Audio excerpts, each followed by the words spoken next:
and let us all do we can to build a better future. Wow.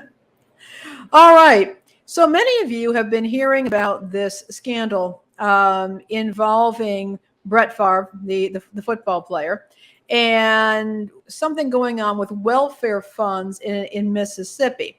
Now, this is, you can read about it, you can find out a lot about it.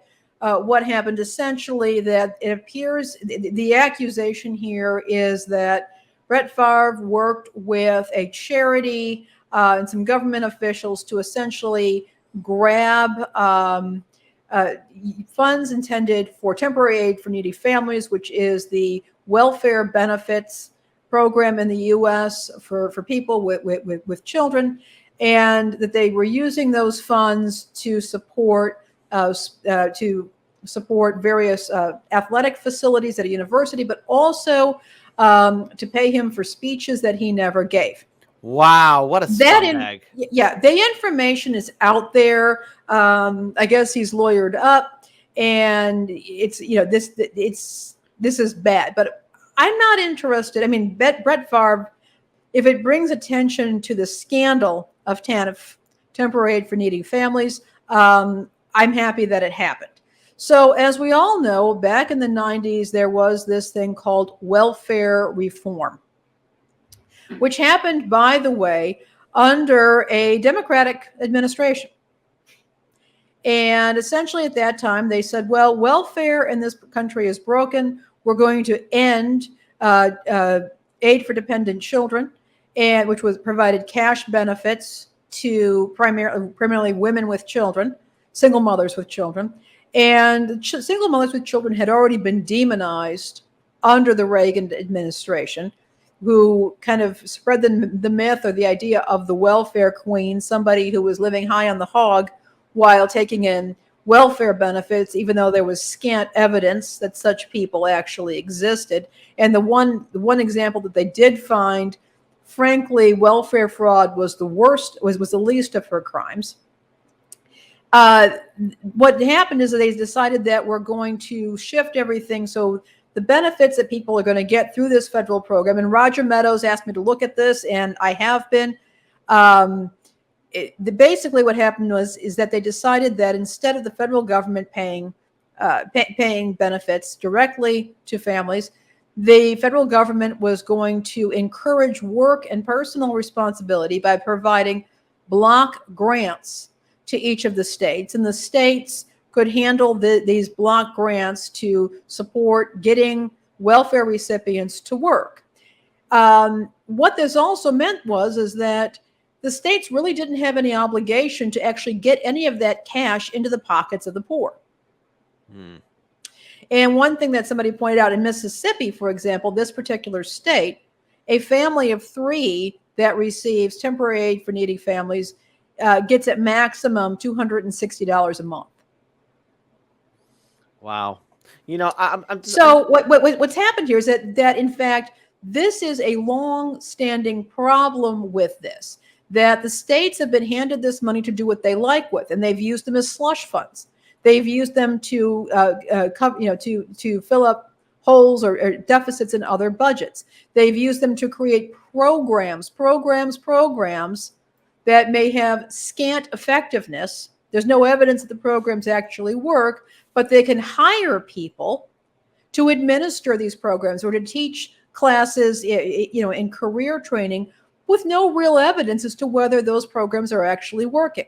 And as Roger Meadows has said, he thinks that, federal money is going to go to these states.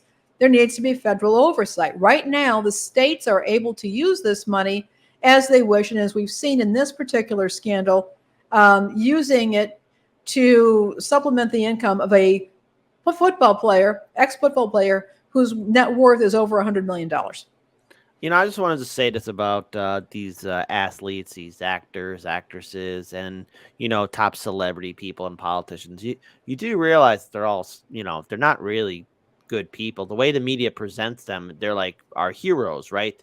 The titans, the gods on the mountain. But in all reality, remember, Brett Favre was asking, is there any way the media is going to find out? He was happy to get money. He knew what was going on. He knew what was happening. He knew it was illegal, and he knew that it was wrong. but his mouth was probably salivating at the fact that he was going to get some extra millions of dollars in, and he didn't care. He wants to look and present himself like a successful big man. And let's face it, he is worth a lot of money, but you would think someone like him would know better. You think theoretically he would do the right thing, but in all reality, the answer is no. He knew what he was doing. He can't pretend to be dumb. And plus, there are screenshots of the text messages that he had with the people who were organizing this little scam with him. So all in all, at the end of the day, don't hero worship athletes. Don't hero worship these actors and actresses. Don't hero worship these politicians. The thing is, at the end of the day, who's being screwed over? It's regular people who allowed what is the group that is allowing people to remain poor and struggling day in, day out in America? Is it a migrant worker? Is it some homeless man on the street? Is it a family struggling to put food on the table? No, the answer is the politicians writing legislation and rules and laws that will benefit, people to, I don't know, siphon money and resources away from programs that need to help working class people. Politicians who write rules that will benefit the top 1% from not paying taxes, corporations and Wall Street not being held accountable for collapsing the economy, banks as well. I think it's the politicians, the man in the suit and tie, who's able to, again, write rules that will benefit the top 1%. And hey, Brett Favre, he's part of that club too, and he is willing to take money to help poor people. He doesn't care. And he asked, remember, the screenshot is, hey, is there any way the media can find out about this? Well, guess what, buddy? They did, you dumbass. And this is, again, was in the Clinton administration continued this trajectory from the Reagan administration to demonize people, particularly single mothers with kids who need government assistance. Yep. And keep in mind that again, there's no real obligation under these programs to put cash in the pockets of people who need it. What if they just took that money, stopped with the programs, and said, okay, you're not making a certain amount of money, and we can adjust whether you have kids at home, whether you have a disability or something like that, but and say, we're going to make sure that you have enough to live on. And then we'll check you back. We'll check back in 6 months to see whether, how far you've gotten with getting a job. They could do stuff like that. They choose not to. Instead, they use this money from the federal government as a slush fund, and they use it to create essentially poverty pimps, people who make their living off of the fact that there are people living in abject poverty in this world, by setting up useless programs, useless trainings, and useless campaigns, rather than actually just giving poor people money so they can go about their business.